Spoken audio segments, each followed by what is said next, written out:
Hello, Flosstube.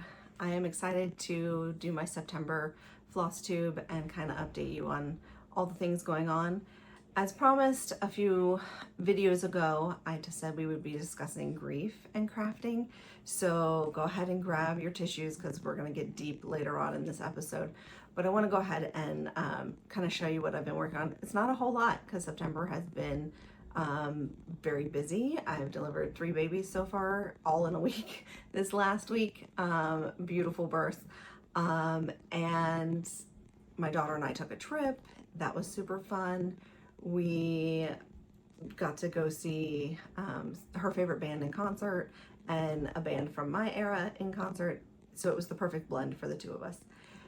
We had a fantastic time. I haven't done a ton of crafting. I did a little bit on the plane, but I wanted to show you what is new and what I've been working on. So I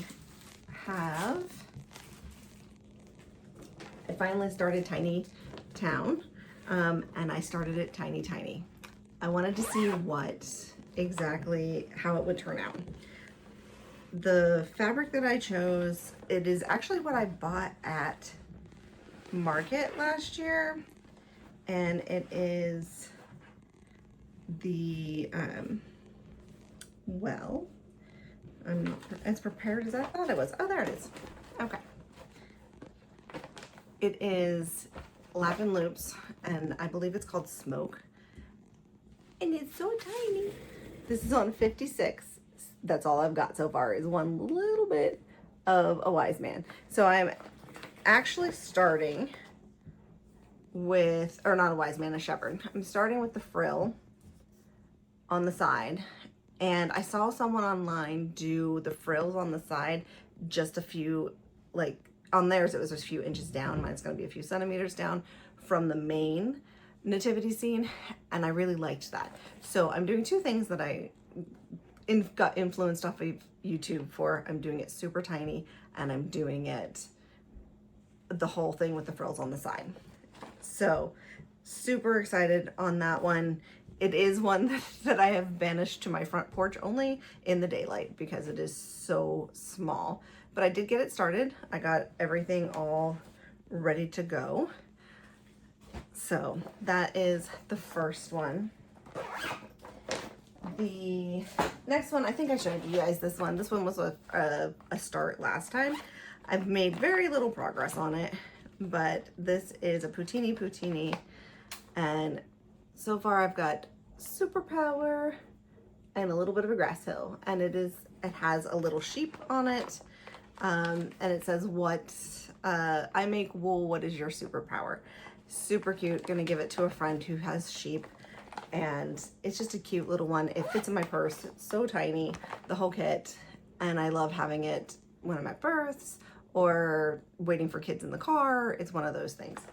But my newest start is actually a knit start, and I was working on all these other projects, and it kind of sidetracked me into like, this is what I want to work on right now. So it is a pattern. Let's see. It was sent, one of my clients posted it on Facebook, and she's like, can anybody make this? And I'm like, actually, yeah, I can. So this is Pearl Girl Knits on Ravelry, and it's an Elvish baby hat. I don't know if you can see it on that one. Let's see, there's another picture of it that I kind of like better.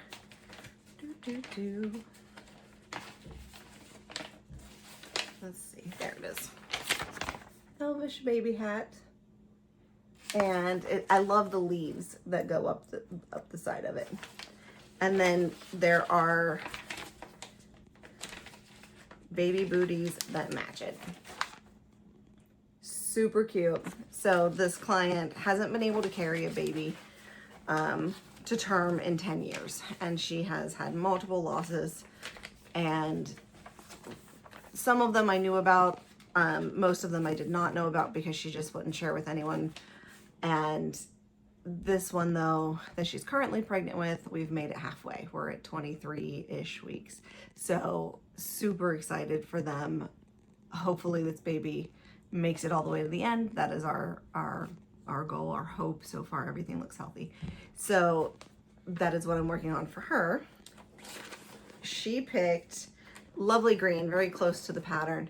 And then this like, it's like burnt orange, but it's like variegated but not super variegated. It's more like a muted chunkiness inside of it, but it's like a burnt orange, pink, brown, and it's so cute. This is fingerling weight. I'm doing it on size 2 needles. So it's not, my typical is I love to use chunkier yarn because it goes faster and then I get my instant gratification faster, but I do love the way this knit looks, and I'm excited to finish it and give it to her and gift it to her. So working on the hat first, and then I'll attempt the booties. I tend to struggle more with footwear. I've made a couple pairs of socks. I was this one sock wonder for a long time, and then I learned how to do 2 at a time. I haven't looked at this pattern enough to know if I can do 2 at a time. I may have to make them individually, but I've got a little bit of time. So, but that's what I've mainly been working on. That's super easy for me to stitch in the car, or stitch when I'm waiting on kids, on the plane, that sort of thing. And so that's what I've kind of jumped ahead on. But I did switch colors in my sweater I've been working on for myself. So I wanted to show you guys that. And this is super chunky yarn, but it is still, because it's so big, it's going slowly. But if you can see, I switched from the dark purple to a lighter purple, and then as I go up this sweater, it will get even lighter. So that is the plan for that one. Hopefully I end up, I did the whole yardage thing, made sure that I had enough, but we'll see if it works out that way. So that's my update as far as what I've been working on. I do have some crafty giftness. My birthday was last month, and Amanda gave me some really awesome stuff. So she gave me 2 of her books, which I had been pestering her for because I had one of them and I gifted it to someone else, and I was like, oh, I'll get one from you later, and then I didn't do it.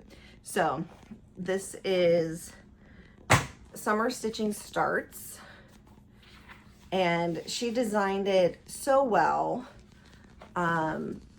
where you can make notes about your stitching, the title of it, who designed it, if you inventory, which is way beyond me, if you inventory it, what project bag you have it in, and then you can like mark off when you get to, less than 50%, 25 to 50%, less than 25% left, pattern dimensions, design, what fabric you use, floss information, important details about it when you complete it, and then where did you stick your chart after?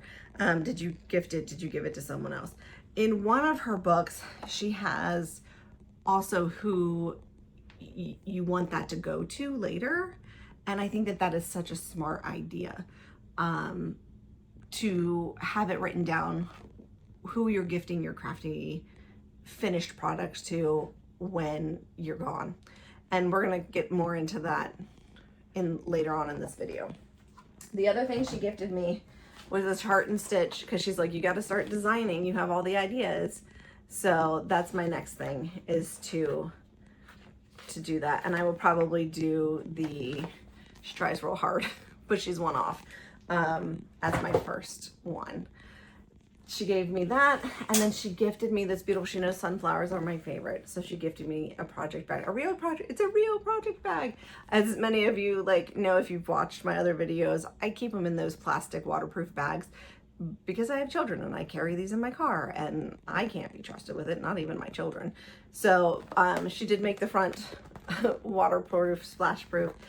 Beautiful design. She's got a little key on the front, there's a measuring tape across it, and then she filled it with cross stitch goodies for me. She gave me needles and a needle book for my needles. She made the cutest little thimble needle holder, so cute. I believe there was other things in here that I already started using, and now I can't remember what all she gave me, but it was such a sweet gift. Love it very much. Love her to death. She's Artist Design, if you don't know, and we do a lot of shenanigans together. If you go back and look at our other videos, we went to a estate sale and we bought a ton of finished. This woman had impeccable like skill and finishing and all of the things. So we bought a ton of patterns. They're all in my eBay store. All of them are listed now. So that was the update there. All of them are listed. You can go and find the patterns, put everything in your cart, hit buy now, don't pay right away, ask for an invoice so that I can combine your shipping. If it doesn't let you do that and you end up paying all the shipping, I will refund whatever extra shipping you paid for. So that is the update on that estate sale. We still are working on the video of actually showing you this estate sale, and we will get it. We'll get there eventually. The two of us haven't been able to see each other pretty much since the last video you saw us together. It's been a very busy month for her. It's been a very busy month for me, and we just haven't been able to meet up. It's in the works. We're gonna work on it. I also need her help finishing that design that I finished of Stitchy Pros. I'm not doing that by myself because I'm not that skilled yet. I will get there one day, but I'm not there yet. So ask for help is the lesson there. So the other thing that we have to do before we get into the real deep dive of the grief around that can be around crafting is the giveaway from the last time. The giveaway, I had 3. Nobody went after the first one, so I'm going to put that one back up. But Sue Hillis Designs, this was number 3 on the last one, is going to, I'm going to butcher the last name, Ann Musiu 8757. So my email address will be below. Send me your address and I will send that one to you. And then Country Winter, which is Linda Myers. Country Winter is going to Susan Fordheim 5981. And then we will put these 2 back up. One of them, somebody won and they haven't claimed it, so we're gonna put it back up. So number 1 is Bless This House, O Lord. If you wish to have this sent to you, put comment 1 underneath the video and I will put it in a generator, and whoever the generator picks will receive this in the mail from me. And then Lizzie and Kate's is now going to be number 2, and it's got a snowman and little Christmas trees. It's so stinking cute. Love it, love it. So those are the 2 things that we have for giveaway. Please don't say giveaway. I don't need trolls in my YouTube. Just comment underneath with 1 or 2 and you'll be entered to win or receive those patterns.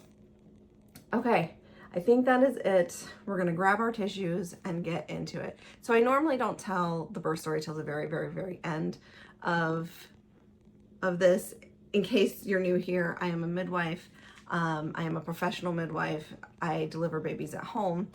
And starting this story, this is kind of like the beginning of where I started to really get interested in babies and midwifery and pregnancy and care and all of this. So this story is told with permission. I am still friends with this teacher. She was one of my teachers. She was, I believe it was 4th grade history is what she taught me. We started, the way our school was, it was an open concept school. So the classrooms were all open. Horrible for my ADHD. Absolutely. I don't know who came up with that idea. Did not have ADHD children in mind for that one. But in like 4th grade, we started switching out teachers for science and history, and I can't remember what the 3rd one was, but you would switch teachers and rotate through the teachers. So she was my 4th grade history teacher. My sister had actually had her previously, like 3 years before, for all of her classes.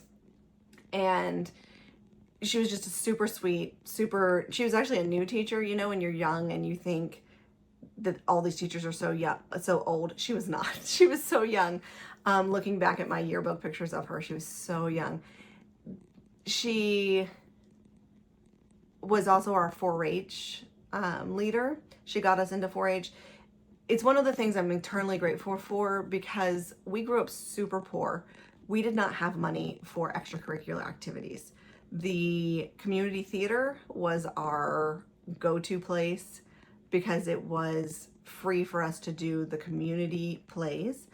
And my mom was a seamstress and able to do our costumes, and that's kind of how like she contributed to it. And but 4-H was the other thing. It was free. It was once a month.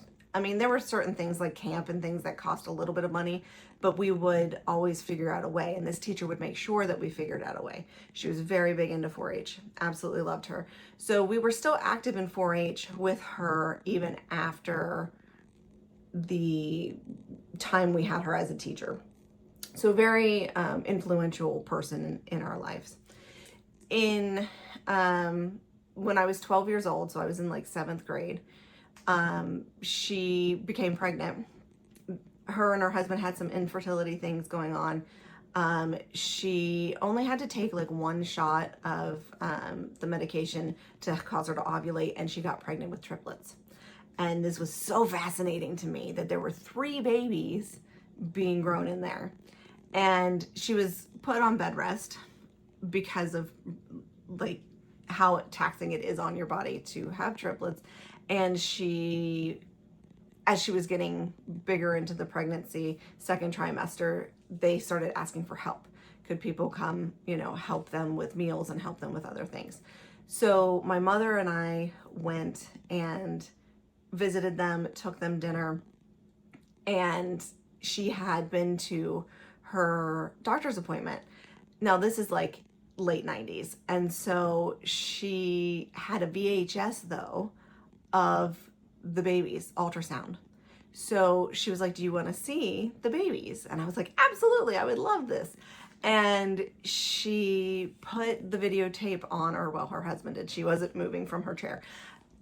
She put the videotape on and we watched these 3 babies dance on the screen. Just absolutely beautiful. So cool. She had to deliver at 28 weeks, and the babies weighed, let me think, 2 of them weighed 2 pounds, 5 ounces, and 1 of them weighed like 1 pound. I think it was like 7 ounces or something like that. Very tiny, very fragile babies. One of the babies passed away 16 days later. And I am so grateful for the parents I had. They did not hide this from us. They did not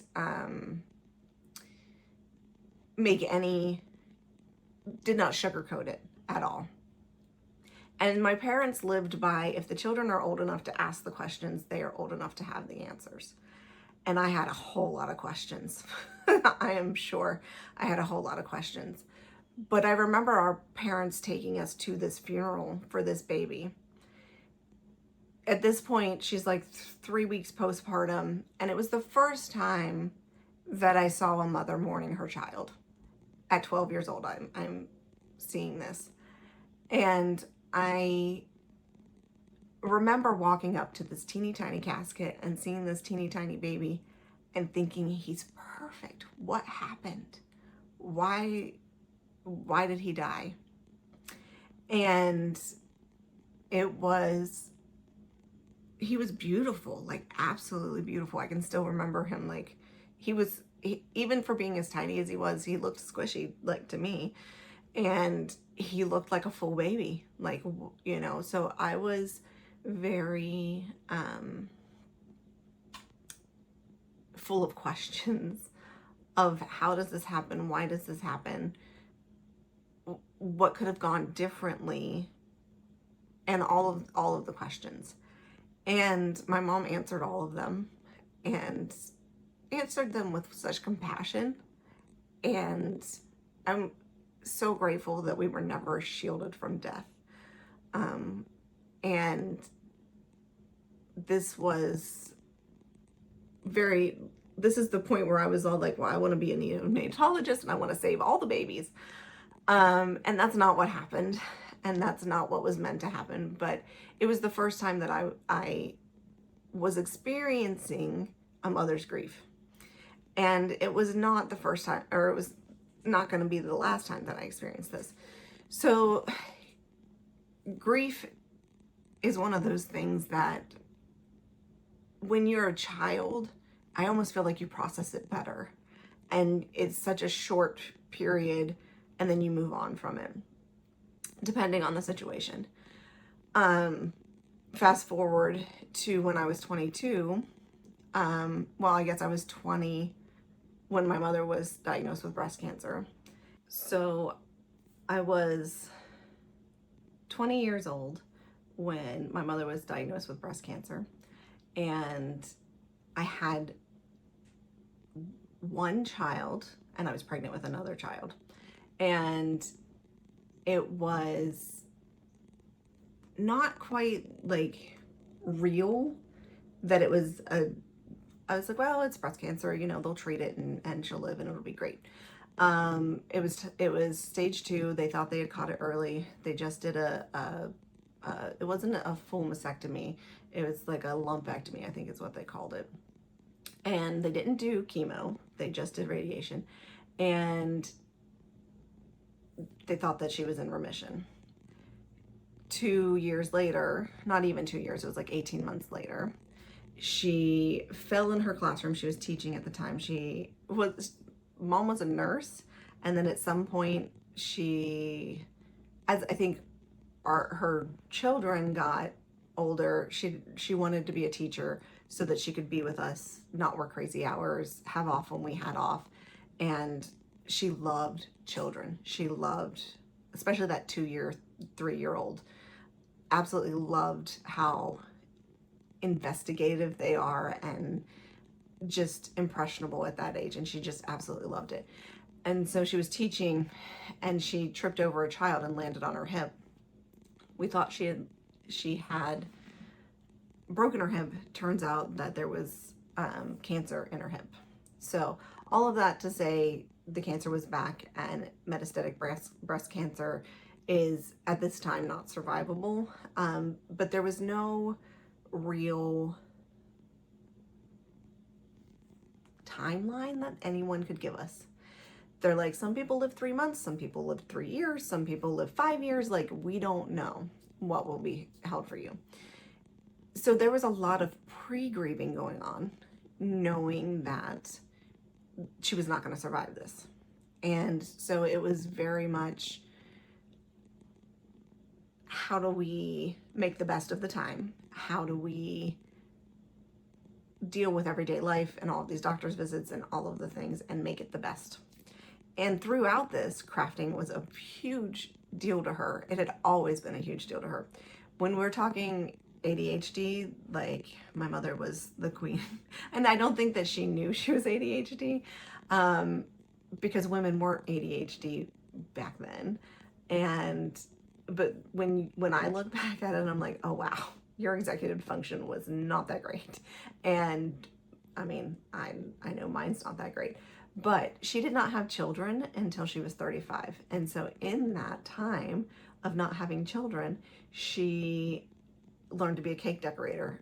I have newspaper articles of competitions she won from cake decorating. She did English smocking and taught lots of classes with English smocking. She did cross stitch. She did tatting. She was a seamstress, like a professional seamstress. I remember her biggest oops ever. Seamstress. And my mother was not big into cussing.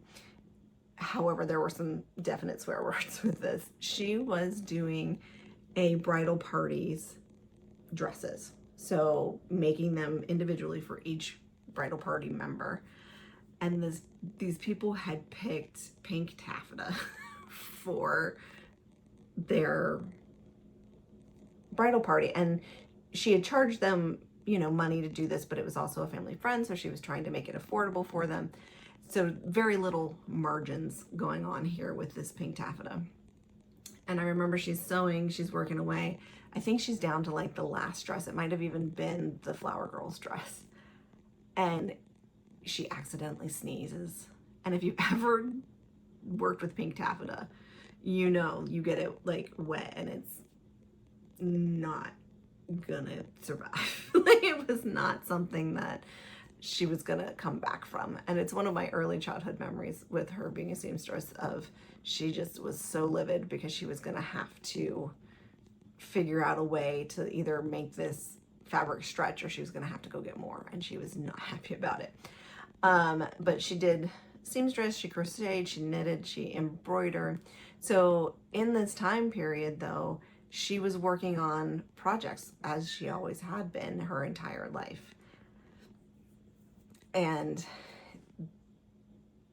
she took out her retirement and she went and bought herself the top of the line Bernina sewing machine with embroidery.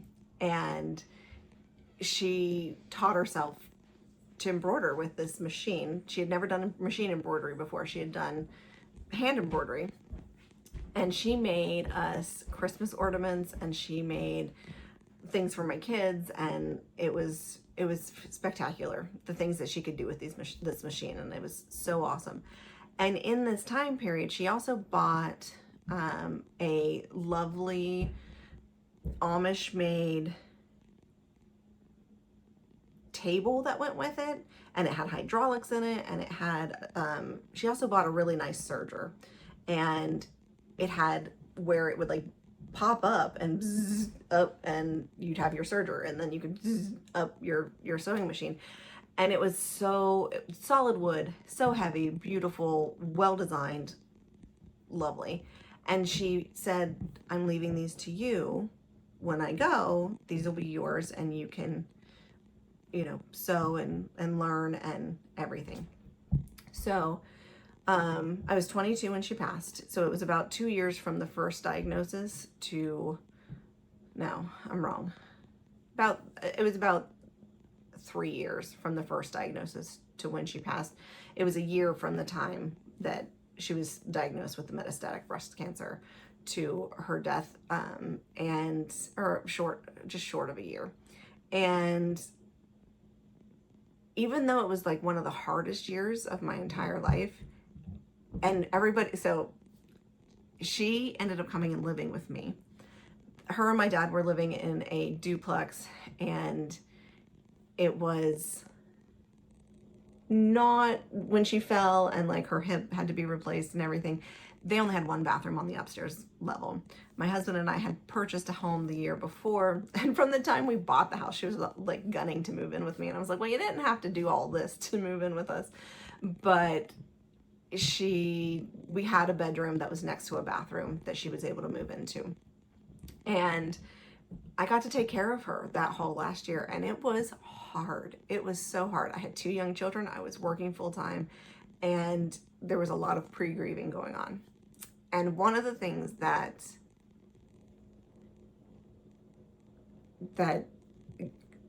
I was grieving the most was all of the knowledge she had that she wasn't going to have the time to teach me, especially around crafting. And so that was like hard. It was so hard. But what I'm happy to say is every time that I've had an interest in something that she knew how to do, whether it be cake decorating, I went through a cake decorating phase, and this lovely woman from church was really good. She was way better than I was. And she taught me so many skills, helped me, because like mom taught me a lot about cake decorating while I was growing up, and I would watch her make wedding cakes and make, you know, cakes for all of our birthdays and all that sort of thing. And I learned a lot, but this other woman like really helped me a ton, and I got to help her as well on some of the cakes she was making. So she also took some of the projects that mom left behind and finished them. Her knitting and her crochet projects. She took them home with her, and finish them, which I think is so cool. There is a service out there now that you can do that with, which is, whoever thought of that is brilliant, and I love it so much. But when it comes to cross stitch, I don't actually remember my mother cross stitching very much. And I'll show you what she left behind that I kept. But really her threads, her DMC is from her English smocking. And so it took me a little while even to realize that when I was like sorting through everything. So we go back to what happens when someone dies and they've left you these really expensive, really nice things that you don't know how to use. I know how to use a basic sewing machine. I did not know how to use this Bernina that costs more than my car. Like, that's not, no, it is not something that I was prepared for or ready for. And this Bernina sat in my house for probably 7 years past her death. And I just kept like, I had guilt around wanting to get rid of it. And I had guilt around wanting to get rid of the table and wanting to get rid of the serger. And I did use the serger some in that time period, but not enough to justify like keeping it all the time. And there was so many other things that we needed at the time. I had like, in this time period, I had 2 more children and we were preparing to move. And I'm like, when we were preparing to move, we realized that we were going to have to downsize to get to the location that we wanted. And so it became very apparent that I wasn't going to be able to keep these items anyhow. And so I worked out with 2 separate people. And I feel like this is one of those like divine intervention things where I know it's okay and I still have a piece of each of it. So her sewing machine went to a friend who knew how to embroider, who wanted an embroidery machine, could not afford an embroidery machine at all. So when I posted this machine, she was like, oh my gosh, that's like my dream machine. I can't afford it. There's no way. But I just wanted to let you know I love it. And I said to her, I said, okay, what would you have to trade? And she said, because all I had at that time was my mother's original sewing machine. It is one of the first Singer sewing machines. It's the one I learned to use. It's the one I remember her using the most. And I still have it. That one I absolutely kept. It's in a box. I don't get it out very often, but it still works. It's one of the first digitized Singer sewing machines. And it is like a brick. It is so heavy. But it is amazing. And I probably will get it out at some point and use it more than what I traded for. So my friend had a brother sewing machine that she switched me for. And she also switched, giving my daughter sewing lessons. So it was one of those full circle moments where like, I know my mom would have been the one to teach my children to sew. She would have helped me relearn how to sew. She would have been that grandmother to do all of those things. But somebody was there to take over that responsibility and help in that time period where it was meant to be. And so that was so sweet and so awesome to me. She also like made me a few things with the sewing machine to pay it off, so to speak. So there was an exchange of energy, even though there wasn't an exchange of money. And there might have been a small amount of money. I don't remember exactly, but it wasn't nearly what it was worth. But in that time period of holding on to that machine, like the computer software had changed, all of that had changed. And it would have been worth more had I gone ahead and gotten rid of it earlier on. But the guilt of getting rid of it was heavy. Same with her sewing table. I posted the sewing table, another friend saw it and was like, I would love to buy this. How much do you want for it? And she didn't have the money for it either. And I said, well, I would love for you to make me a quilt. Will you exchange and make me a quilt? And so she did. And I still have that quilt on my bed. It has been on my bed now for over 10 years, I think. And it is one of my favorite pieces. She kind of asked a few questions around, like, you know, what's your favorite color? What's your favorite animal? That kind of thing. But the way she put this quilt together, it even has like the Little House on the Prairie, like bonnet gal. And Little House on the Prairie was one of Mom's favorite, absolute favorite TV shows. So it was like a nod to her with this quilt. And it was my favorite colors, and it was and it has owls on it, and it's beautiful, and I absolutely love it. So there was an exchange of energy with that. And I don't regret getting rid of any of those. And the guilt did not last. Especially as I've grown, and as I've grown as a crafter, what I have come to learn and realize is what she handed down was the love of crafting. And I don't have the same skill set she does. I'm not, like, she could master anything she put her mind to craft wise. I am more of the what is the saying, experienced in all of it but master of none of it type deal. And so I know how to knit. I am horrible at lace knitting. I am horrible at cabling. I'm working on it. It's something I can practice, but she would have already mastered it. Like, and so not comparing myself to her as well. The other part of it,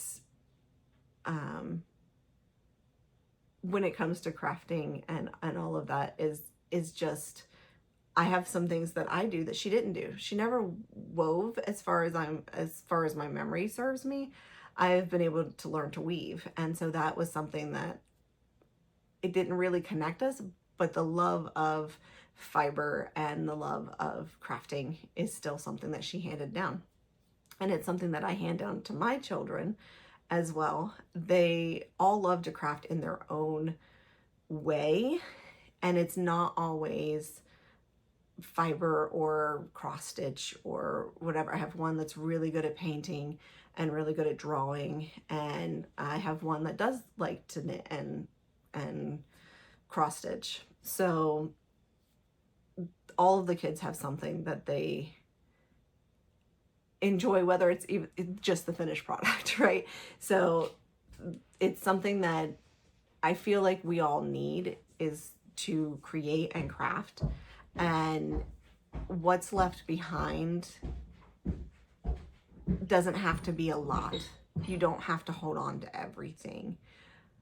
I seriously have maybe three substantial things that are moms of crafting. And you can imagine, after my mom died, there was so much craft stuff.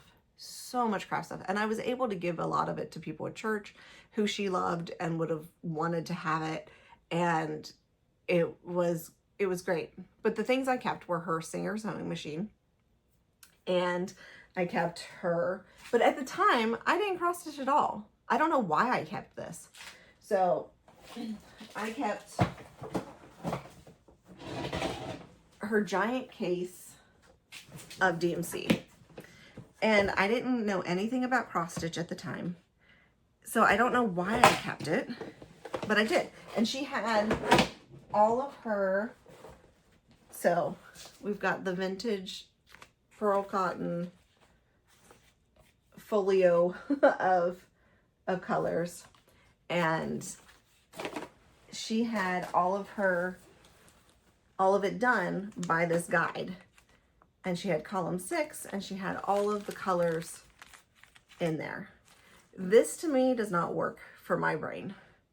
And so I have been bobbinating so I've been taking them out and bobbinating and putting them in order. And there's a lot that, like, are retired, if I were to like craft with it, it's just like I would change it out for myself. Nobody would ever be able to recreate it probably. But there's a lot of DMC that is usable, still being used. Some of the dye lots are a little bit off from each other, so you do have to watch that. If you're getting new versus with your old, make sure you have enough of the old to use it before you need the new. But I've pretty much gone through all of this, and a lot of this is going to go to my neighbor, and I'm going to not keep it, which is not what my parents would do. My parents were very sentimental collectors of things. I will probably keep, I mean, I already have kept some of it, but it's not serving me. It's just sitting here. And so it is something that I am ready to pass on to the next person. So the moral of that story is you don't have to hold on to everything. And so it is really hard for families when a crafter passes away, because there's usually so much to get rid of. And I love it when people call me and they're like, would you like to come look through this stuff, or can you find somebody who will use this stuff? And I'm like, yes, absolutely.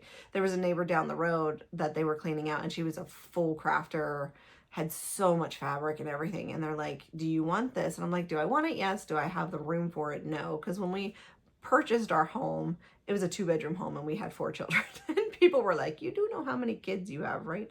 And then we've added on to our family since then. And so it got real small real fast. And so I had to say no to a lot of crafting things. I did, however, take, I think it was 3 totes of fabric, and I posted it to a local church group and was like, would any of you ladies like this? And the woman who picked it up was ecstatic. She was like, this is enough for me. This is enough for, I can share. And that there's something to like blessing someone else with your craft things. So the other things that I kept were mainly Christmas ornaments, and they're all handmade and they all have a story to them. And it's like she gifts it to me every year when I open my Christmas box to decorate my tree. My tree, I don't buy fancy ornaments. It is very eclectic. There is no color scheme or anything like that. It is very much just ornaments that my children have made, that I have made, that my mother has made. Things that she made for her mother are on my tree, which I absolutely love. To be able to pull that out every year and tell my kids what my mom told me, that she made that for her mom, and it's being handed down every Christmas. And so that is the most amazing thing that I can give my children, is just a story of the legacy of crafting and instilling in them that it is not a waste of time. I feel like my generation and the generations coming up have been programmed to work all the time. You have to make money. You have to, that crafting is a waste of time, space, and energy. And I do not believe that that is so. I believe it's very important, especially if you are working in a job that is high stakes, high stress. Even if you're just a parent, parenting is high stress. So it is important to craft, and it makes me very happy to know that my children understand the importance of crafting. So there is a point in time when you are a young adult, you do have to work your butt off. I'm not saying don't work. I'm just saying you do have to find the balance of being able to craft and the love of crafting. So I think I will leave it there. Thank you if you made it to the end of this video. I know there was some heavy stuff in there. I would love to hear your feedback and things that you would like to add. The grief waves, that I'm gonna leave it with this. The grief waves with crafting are unpredictable. And I had an experience, I think it was a few months back. My youngest lost his first tooth, and we used to have tooth boxes, and my older kids had tooth boxes. I have no idea where they ended up. And I was like, well, he needs something. So I was like, I'm going to make him a tooth pillow. So I got out the sewing machine and I started making him like a little pillow to stick his tooth in. And just the sound of the sewing machine sent me into this grief wave of tears. And I called my sister and I was like, I need to tell somebody who's going to understand. The sewing machine made me cry. And, you know, because like my husband looks at me like, why are you crying? What is happening? And that is, it's so cool. I will also say that my dad was a crafty person. One of my favorite pictures is him and my daughter crocheting together. And it is something that we tell all of the males around us. It is not a female thing to want to do this. And join us. We love it. It's very important for all people. Even if you look on the sidelines of NFL games and the Olympics, there are males who are knitting because it regulates your body and they need that. So it's so cool. Like you can Google it, NFL players knitting, and it'll pop up. So it's very important to do what you love, do what works for you, and be okay with the grief and the waves. Let them come, feel those feelings. And it's okay to not hold on to every single thing that your parent handed down to you in the crafting world. I will be back hopefully next month with another update. Hopefully I'll have at least the hat done, if not the hat and the booties, and a little bit more probably on my sweater. The cross stitch is kind of on the back burner right now, but I may have people over. Hopefully our crafty circle, our stitch, what my husband lovingly refers to as our stitch and bitch, will resume. Summer kind of threw us all off, very busy. And hopefully here in the fall, as things slow down a little bit from summer, we can get back into our crafting, especially for Christmas, because I would love to give some gifts for Christmas. So I will be back next month. And until then, take care of yourself.